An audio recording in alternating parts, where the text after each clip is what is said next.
하나님 말씀 봅니다. 갈라디아서 5장 18, 19, 20, 21절입니다.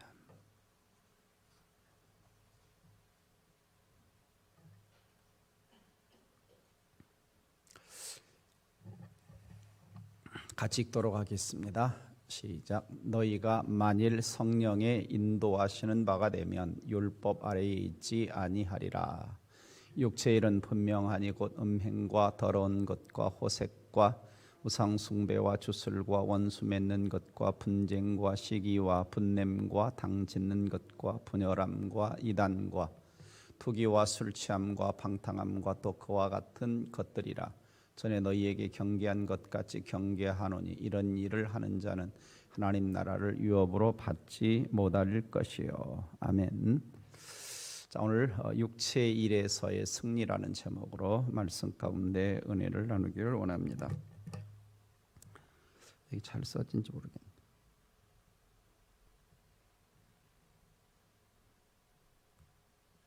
보입니까? 네. 자, 신앙생활은 뭐냐? 신앙생활은 싸움입니다. 싸움. 끊임없는 싸움이죠. 영적 싸움입니다. 그래서 하나는 사탄 마귀와의 싸움이고, 하나는 세상과의 싸움이고, 또 하나는 나 자신과의 싸움입니다. 자, 가장 어려운 게 뭘까요? 이 가운데 가장 어려운 게 어떤 면에서는 나 자신과 싸우는 것이 가장 어려운 것 중에 하나라고 할 수가 있습니다. 물론 나 자신과 싸우는 데 있어서 세상의 것들이 유혹을 하고 사탄이 우리를 넘어뜨리려고 하죠. 그래서 우리 안에는 뭐가 있냐면, 우리가 지난 시간에 살펴본 것처럼 16절 보면 육체의 욕심과 그 다음에 성령의 소욕, 17절만 육체의 소욕과 성령의 소욕. 자, 이 두 가지가 있어서 서로 뭐 한다고 얘기하냐면 서로 대적해서 서로 원하는 것을 하지 못하게 만든다라고 말씀하고 있습니다. 사실 우리가 예수 믿으면 아무 걱정도 안 하고 염려도 안 하고 뿅 하고 천국 가면 좋겠는데, 분명히 고린도후서 5장 17절을 보면 누구든지 그리스도 예수 안에 있으면 새로운 피조물이라, 이전 것은 지나갔으니 보라 새 것이 되었도다 라고 이야기를 하고 있습니다. 그래서 예수 믿으면 우리 안에 뭐가 들어오냐? 신의 성품이 들어오는 겁니다. 신의 성품.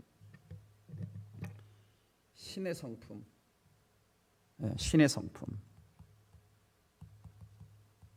신의 성품. 하나님의 마음이 들어오는 거죠.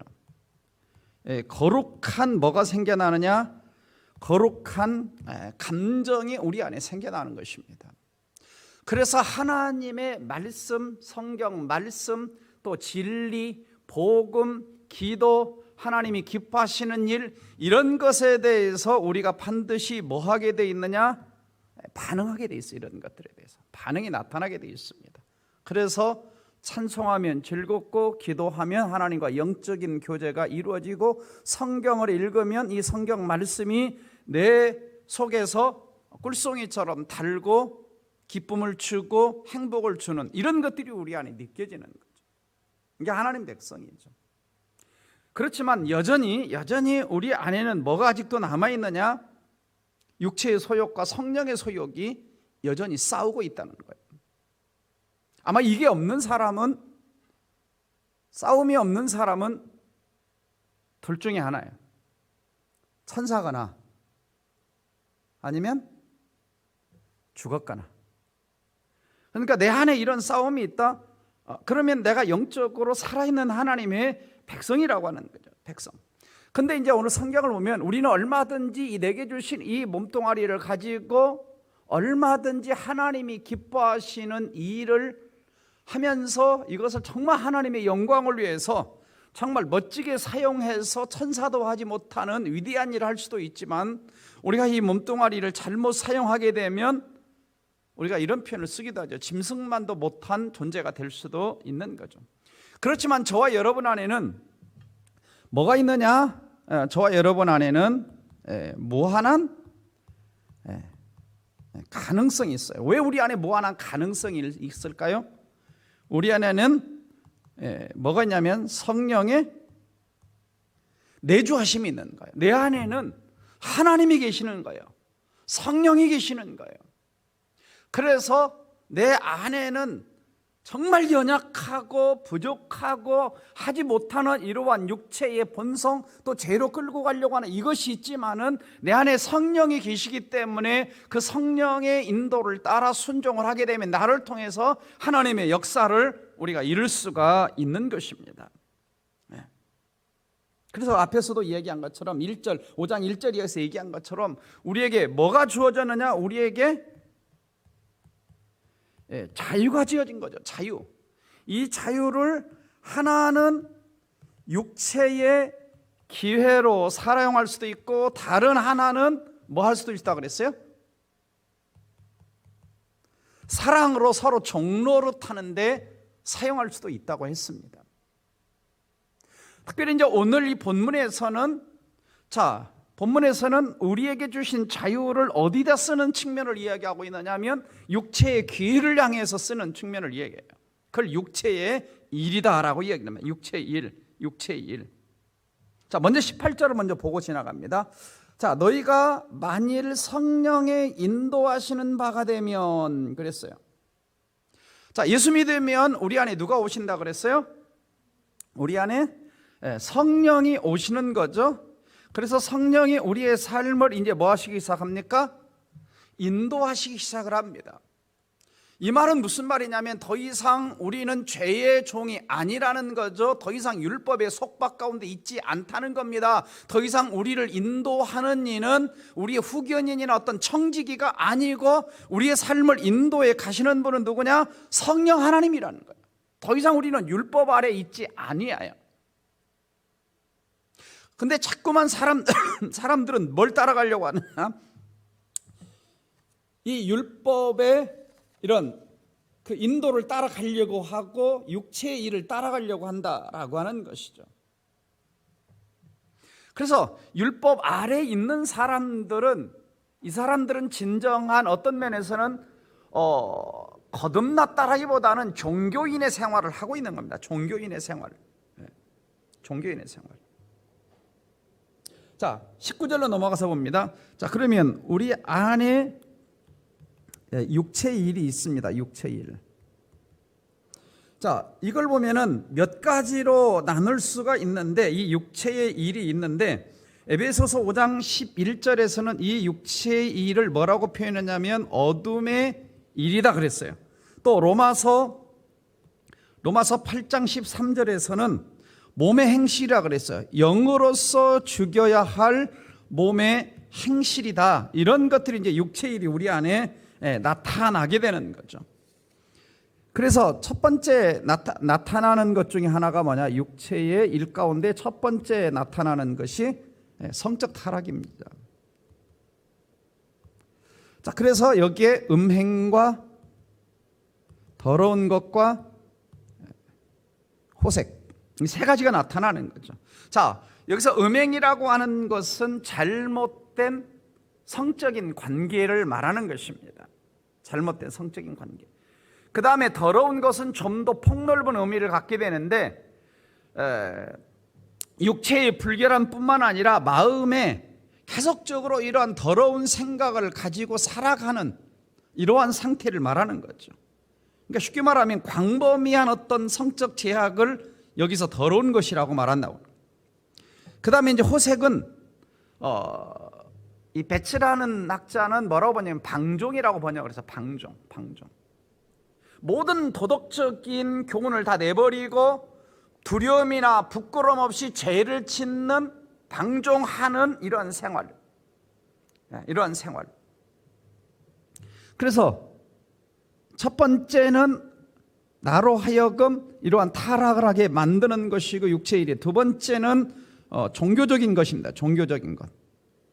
그래서 여기에 나오는 것이 우상 숭배와 술수가 있죠. 우상 숭배와 술수, 주술. 자, 이것은 누가 관계된 거냐면 하나님과 관계된 거라고 할 수가 있습니다. 하나님과 관계된 거라고. 하나님께 죄를 짓는 거죠. 자, 그런데 왜 우상 숭배와 주술이 영적인 것이라고 하지 않고 이렇게 하지 않고 왜 육체의 일이라고 했는가? 왜냐하면 우상 숭배, 모든 우상 숭배, 주술, 모든 미신의 핵심에는 어디에 있느냐? 내 이익을 챙기는 데 있습니다. 내 이익을. 네.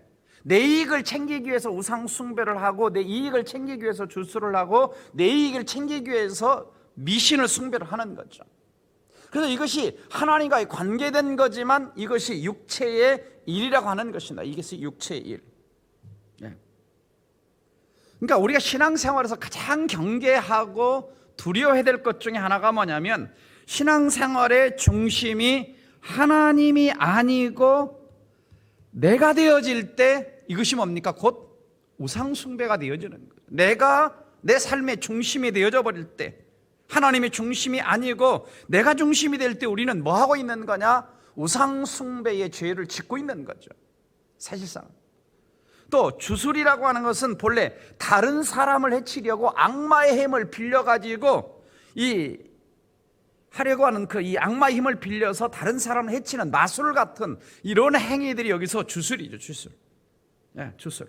그래서 하나는 사람들을 약물 같은 걸로 중독시켜서 사람들을 타락하게 만들고, 다른 하나는 마술 같은 거, 이런 주술 같은 걸로 사람들로 하여금 하나님을 떠나게 만드는 이러한 행위들을 말하는 것입니다.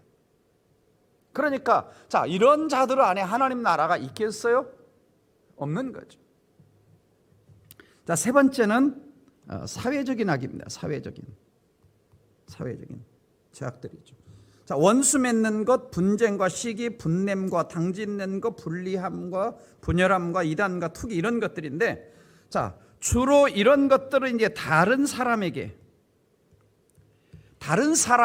죄를 짓는 것이라고 할 수가 있습니다. 자, 원수 맺는 것. 자, 어떤 원수 맺는 것은 정치적, 인종적 또는 종교적 이유 때문에 개인 간이나 아니 어떤 단체 간에 서로 적대 행위를 하는 것입니다. 적대 행위. 그러니까 상대방을 향한 적대 감정을 갖고 있는 것이 뭐냐면 원수 맺는 거예요. 원수 맺는 거. 자, 분쟁은 화평과 반대되는 거라고 생각하시면 됩니다. 그러니까 특별히 여기 갈라디아 교회의 분쟁 상황을 바울이 염두에 두지 않았을까? 왜요? 갈라디아 교회는 사람들이 자꾸 할례라고 하는 어떤 이런 율법적인 이런 것들을 가지고 와서 구원을 받으려고 그러면서 교회를 자꾸 나누는 거죠. 시기는 이기적인 시기심. 자, 그래서 다른 사람을 향한 맹렬한 시기심을 말하는 겁니다. 분냄은 여기서 다른 사람을 향해서 분노를 폭발하는 이런 것을 말하는 거죠. 당짓는 것은 진리에 반대해가지고 파당을 만드는 겁니다. 진리에 반대해서 자꾸 파당을 만드는 거예요. 그 다음에 분열함은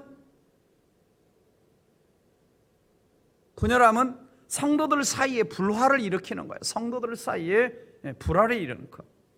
이단이라고 하는 것은 다른 사람들로부터 스스로를 분리시켜 자기들의 교리나 어떤 견해를 추종하도록 만드는 집단, 복음의 진리를 거스르는 집단, 이들은 이단이 될 수도 있고 아니면 이단이 아닌 사람들이 될 수도 있습니다. 그래서 복음의 진리를 거스르는, 그래서 교회와 자꾸 떨어지게 만든 어떤 이러한 존재들이 여기서 이단이라고 해요. 예수님으로부터, 하나님으로부터 떨어지게 만드는 이러한 존재들. 투기, 시기심, 질투심을 말하죠.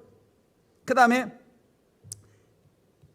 네 번째는 개인적인 방종이 나옵니다. 술 취함, 방탕이 나오죠. 뭐 술 취하면 우리가 설명하지 않아도 알 겁니다. 지나친 음주죠. 지나친 음주, 독주 이렇게 먹고. 그래서 소맥이 뭔지 아세요?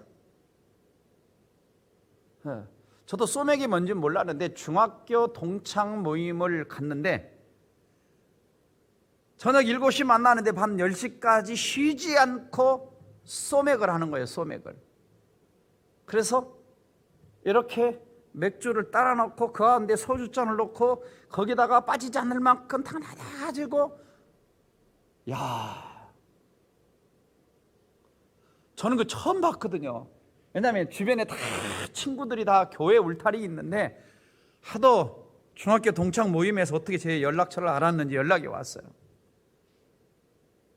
근데 맨날 언제 모였냐면 금요일 날 밤에 모이는 거야. 그래서 못 가다가 하루 이제 금요일 날 저녁 제가 이제 설교를 안 하게 된 날이 있어서 한번 갔는데, 그 서초동의 그 배나무집에서 그 오리집에서 만나는데, 야, 저도 덕분에 콜라를 3병인가 마셨어요. 옆에 앉아서. 야, 안 끝나더라고. 안 끝나요. 참 그때 제가 많은 생각을 참 했어요. 많은 생각을 했어요. 그냥 취하도록 먹는 거예요. 취하도록 먹는 거예요. 그렇게 해서 이것이 뭐로 가느냐? 이것이 방탕으로 가게 만드는 거예요. 방탕으로. 네? 그래서 술을 침탕 마시고 떠드는 행위 또는 윤리적 삶을 무시하고 쾌락에 젖어 빠져 사는 삶 자체가 뭐냐? 이게 방탕이죠. 방탕. 자, 그러니까 이걸 육체일이라고 그래요. 성적인 타락, 종교적인 타락, 그 다음에 사회적인 죄, 개인적인 방종.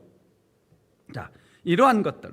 그런데 오늘 성경 21절 끝에를 보면은 뭐라고 나와 있냐면, 이런 일을 너희에게 전에 경계한 것 같이 경계하는 이런 일을 하는 자들은 하나님 나라를 유업으로 받지 못할 것이요 그랬어요. 그러면 이러한 것들을 행한 자들이 구원을 받지 못한다는 이야기인가?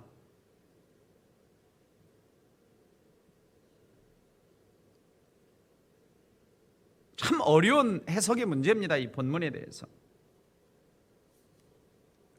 고린도전서 15장 50절 보면 바울이 어떤 표현을 쓰고 있냐면, 혈과 육은 하나님 나라를 유업으로 받을 수 없고 썩은 것은 썩지 아니한 것을 유업으로 받지 못한다라는 표현을 쓰고 있습니다. 이러한 것들은 하나님 나라에 못 들어가는 것이다. 그러니까 우리가 바울의 복음서와 로마서를 전체적으로 볼 때 우리가 구원받는 것은 뭘 통해 구원받아요? 구원받는 것은 뭘 통해서 구원받아요? 믿음으로 구원을 받죠.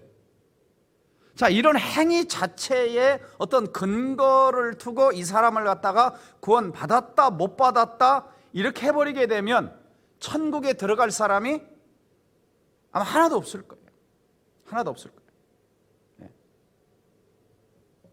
그래서 바울이 지금 여기서 이야기하고자 하는 핵심적인 것은 뭐냐면,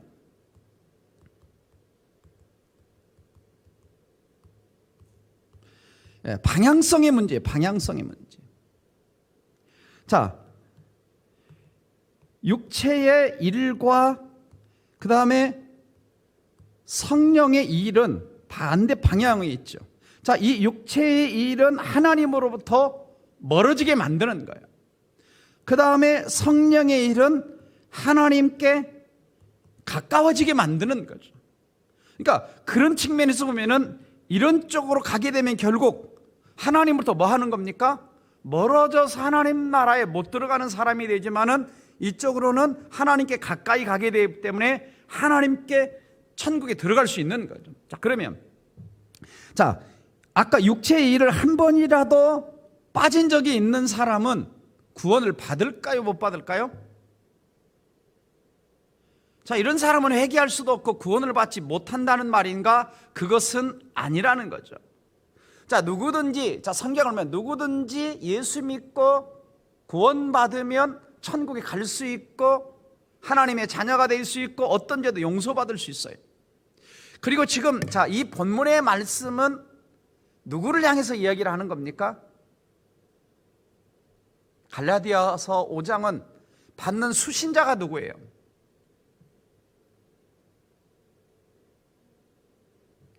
받는 수신자가 누구냐고. 받는 편지를 받는 사람들이 누구예요? 마스크를 쓰고 계셔가지고 무슨 말을 하는지. 자, 갈라디아 교회 성도들이죠. 갈라디아 교회 성도들입니다.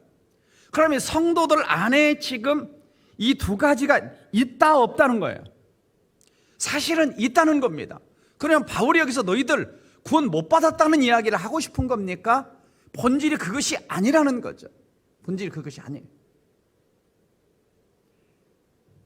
자, 누구든지 예수 믿고 하나님 앞에 나오면 용서받고 새로운 삶을 시작할 수 있다는 겁니다. 그렇지만은 이것과 이것은 서로 함께 갈 수는 없다는, 조화를 이룰 수 없다는 것입니다. 방향성의 문제라는 거예요. 그리고 자, 지속적으로 진짜 거듭난 사람은 지속적으로 이러한 죄악의 삶에 빠져 살지는 않는다는 것입니다. 자, 바울은, 자, 우리가 여기서 하나 느끼는 것은 뭐냐면, 바울은 하나님 백성들, 구원받은 하나님 백성들의 마음을 뭐라 그럴까요? 구원받은 하나님 백성들의 마음 또는 감정이 돌 같은 마음이 아니라는 거예요. 예? 돌 같은 마음, 아무런 감정도 없는 이런 존재가 아니라는 거예요. 우리 안에 얼마든지 예수 믿는 사람 안에도 이 양면성이 있다는 것을 우리에게 이야기해 줍니다. 육체의 소욕도 있고 성령의 소욕도 있어요. 자, 우리가 성경을 보면 바울도, 자, 로마서 7장을 보면, 자, 자기가 마음 한쪽으로는 성령의 법을, 하나님의 법을 따라가고자 하지만 마음 한쪽으로는 뭘 따라가고자 하는 것을, 죄의 법을 따라가고자 하는 두 마음이 있어가지고 오호라 나는 곤고한 사람이로다, 이런 표현을 쓰고 있죠. 양쪽 면에 마음의 싸움이 있어요. 마음의 싸움이 있어요. 그래서 쉽게 말하면 육체의 이 일을 하는 동안 우리가 누구를 따라갈 수 없다는 이야기를 하고 싶은 거냐면 성령을 따라갈 수가 없는 거예요.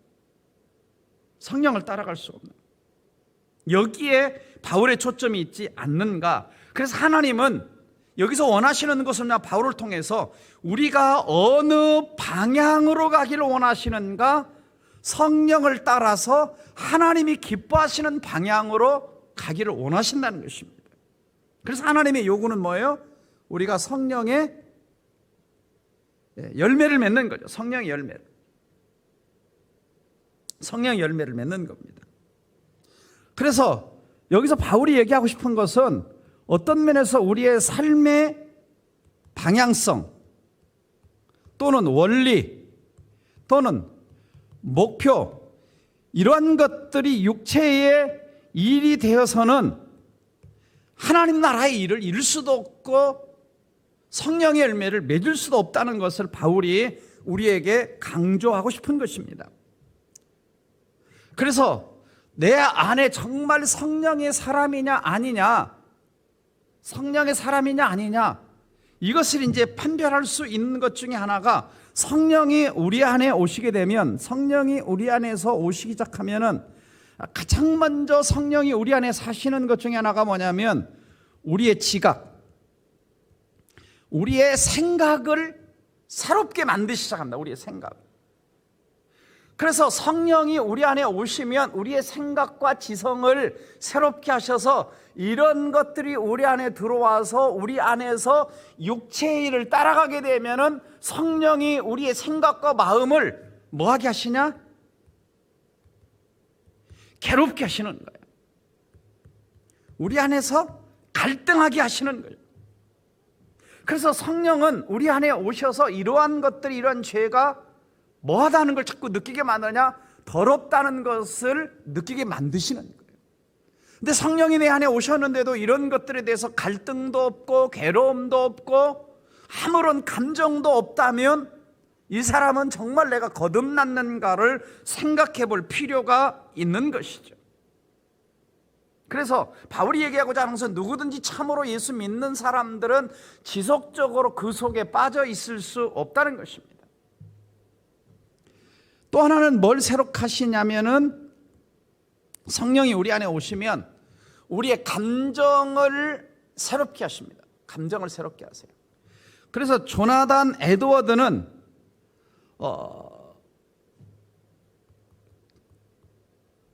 신앙 감정론이라는 책에서 또 어떤 사람 뭐라고 번역했냐면 신앙과 정서라고 번역을 하기도 했어요.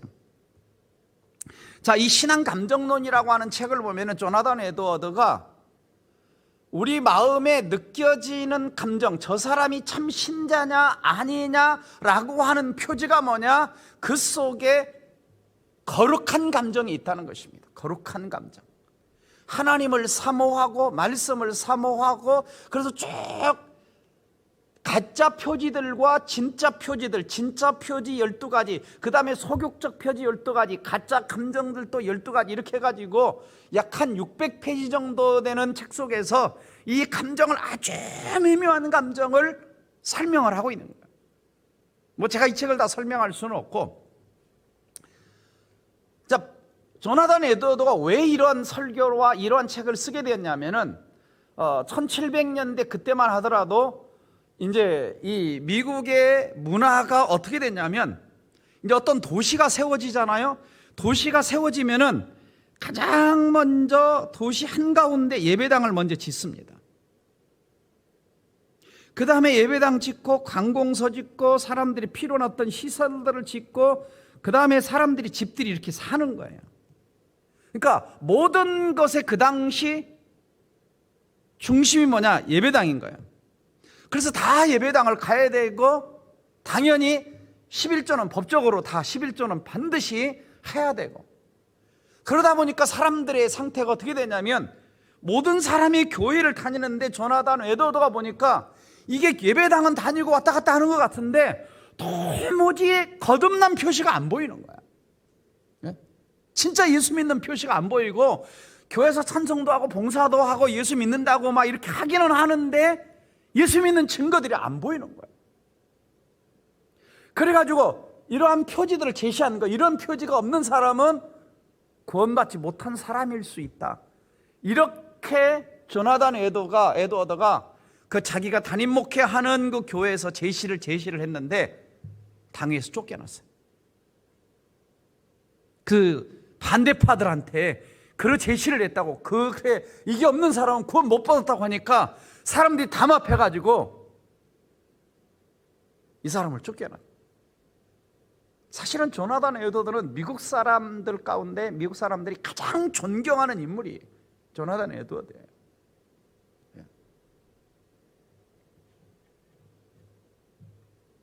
그래서 한국 교회는 다니지만 뭐가 없냐? 하나님을 향한 거룩한 감정이 없는 거예요. 형식적인 거예요. 정말 그 마음의 중심에 주님이 안 계시는 거예요. 그래서 이분은 그걸 갖다가 뭐라고 얘기하고 있냐면, 영어적 이 표현의 제목이 뭐냐면 religious affection이라는 단어를 써요. 종교적인, 영적인 이 종교적인 감정, 영적인 감정, 거룩한 감정, 뭐 번역들을 여러 가지로 하는데 그런 감정이 반드시 있다는 겁니다. 그래서 반드시 거듭난 사람은 하나님을 향하여 이러한 거룩한 감정, 하나님을 기쁘시게 하고자 하는 마음, 또 말씀을 읽을 때 그 영적인 감동, 기도할 때 하나님과 영적인 교통, 이러한 감정들이 반드시 생겨난다는 것입니다. 거듭난 사람. 그래서 그런 것들이 하나도 없는 사람은 자기가 정말 거듭났는가 안 났는가 이걸 점검해 보라는 이야기를 하고 있는 거죠. 여러분도 나중에 한번 이 책 한번 읽어보세요. 꽤 어려운 책입니다, 사실. 저도 막 인내로.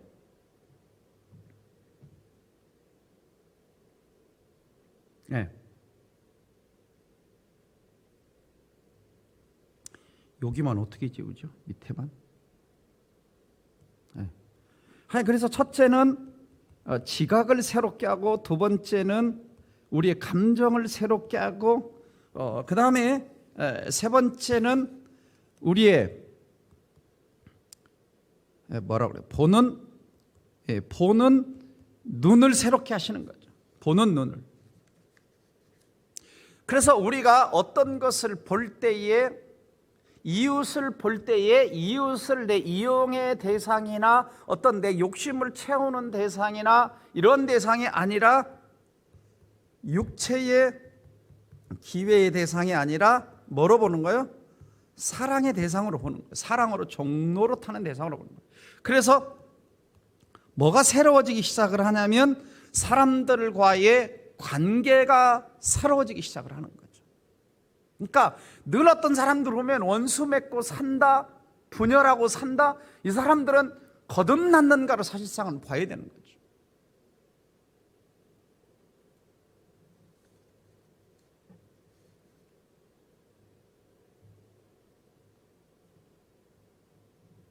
그래서 성령은 오셔서 우리 안에 정말 성령의 인도하시는 바가 되면 생각이 새로워지는 거예요.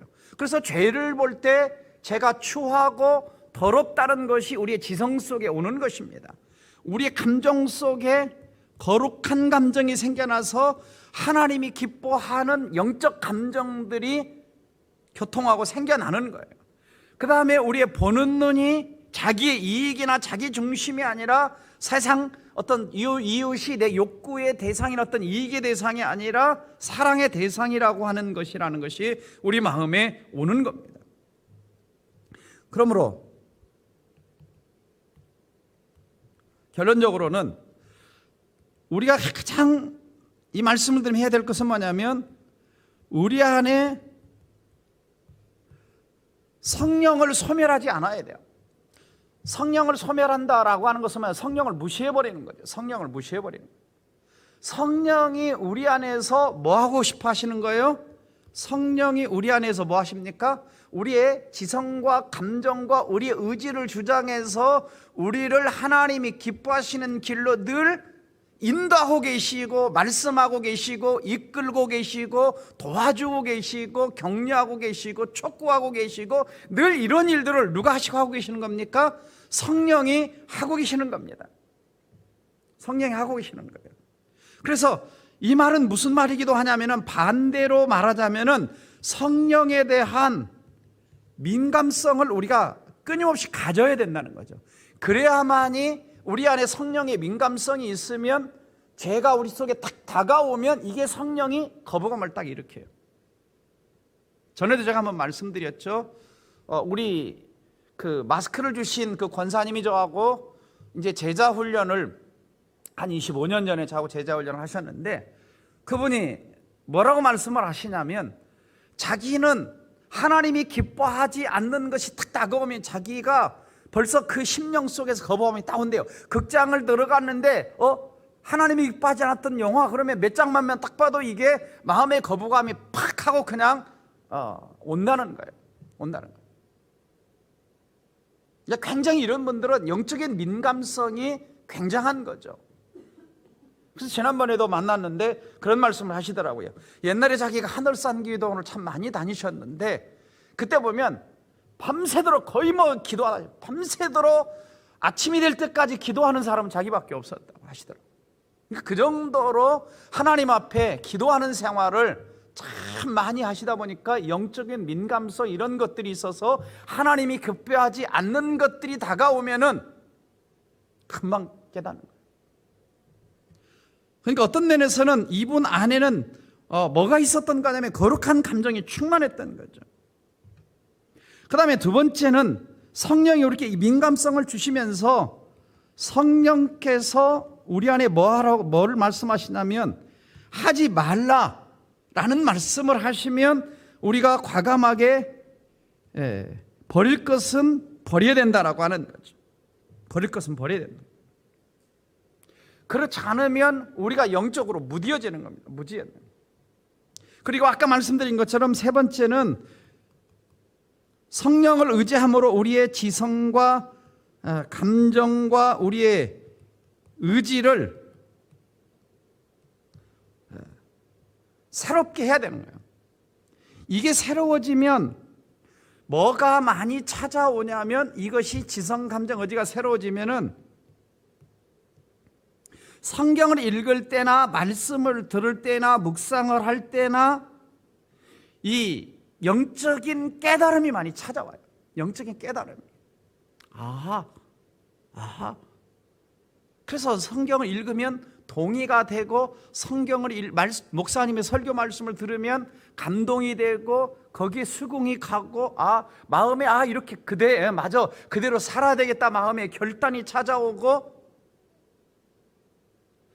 이런 깨달음들이 찾아오기 시작을 하는 거죠.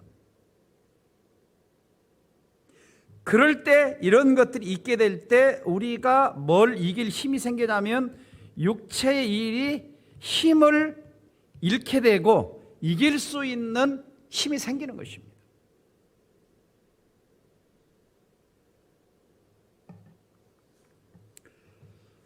사실은 성령은 늘 우리 안에 계시죠.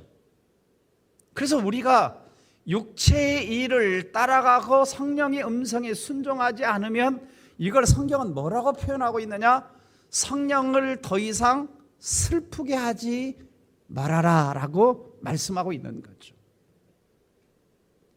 그러니까 어떤 면에서는 어떤 사람들은 이걸 가지고 구원받냐 못 받냐 막 이런 교리적으로 이걸 따지고 있는데 어떤 면에 이 본문은 뭐냐면 방향성의 문제예요. 육체의 일을 따라갈 거냐 성령의 일을 따라갈 거냐. 육체의 일을 따라가면 하나님 나라의 뜻은 하나님 나라의 일을 이루지 못한다. 이런 이야기가 고린도전서 6장에도 나오고요, 요한계시로 나오고요, 로마서 1장에도 나오고요. 여러 번 이런 이야기를 합니다. 그러나 그 본질은 뭐냐? 방향성입니다. 하나님을 따라가는 방향성의 문제예요.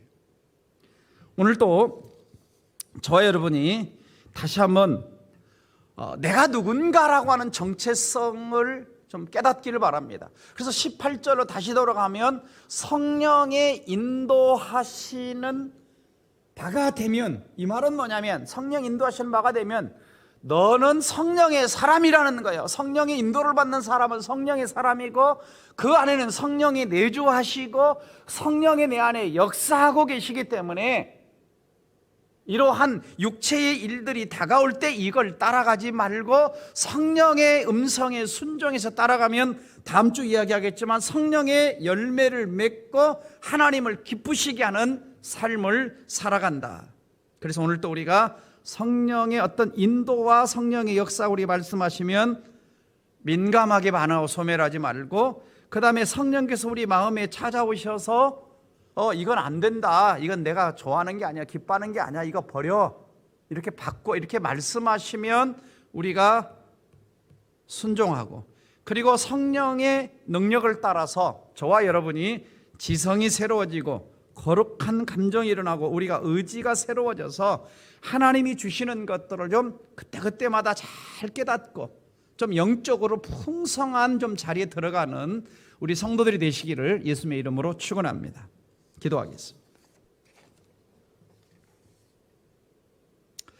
자, 우리 마음속에 한번 여러분 자신이 가장 잘 압니다. 내 심령이 성령의 인도를 받는 사람인지 육체의 인도를 받는 사람인지 누구나 그 갈등이 다 있어요. 죄들이 다가올 때 내 마음에 영적인 양심이 살아있어서 그런 것들에 대해서 괴로워하고 정말 그런 것들이 내가 하나라도 실수를 하게 되면 힘들어하고 그런 마음인지 아니면 내 양심이 어느덧 화인 맞아서 그런 것을 죄를 죄처럼 여기지 않고 따라가 버리는 마음이 되었는지. 첫째는 여러분 마음속에 성령의 민감성을 달라고 기도하십시오. 두 번째는 성령이 내 마음에 뭔가를 말씀하실 때 내가 그 성령의 음성에 불순종하지 않고 그때그때마다 좀 순종하는 삶을 살아가게 해달라고 기도하십시오. 세 번째는 성령께서 좀 오셔서 완벽하지는 않지만 내 지성을 새롭게 하시고 내 영적인 거룩한 감정이 좀 하나님과의 관계 속에 깊어지게 하시고 내 의지를 북돋아 주셔서 정말 깨달음이 있는 하나님과 영적인 깊은 소통이 있는 이런 신앙생활을 하게 해달라고 우리 함께 통성으로 기도하고 마치도록 하겠습니다.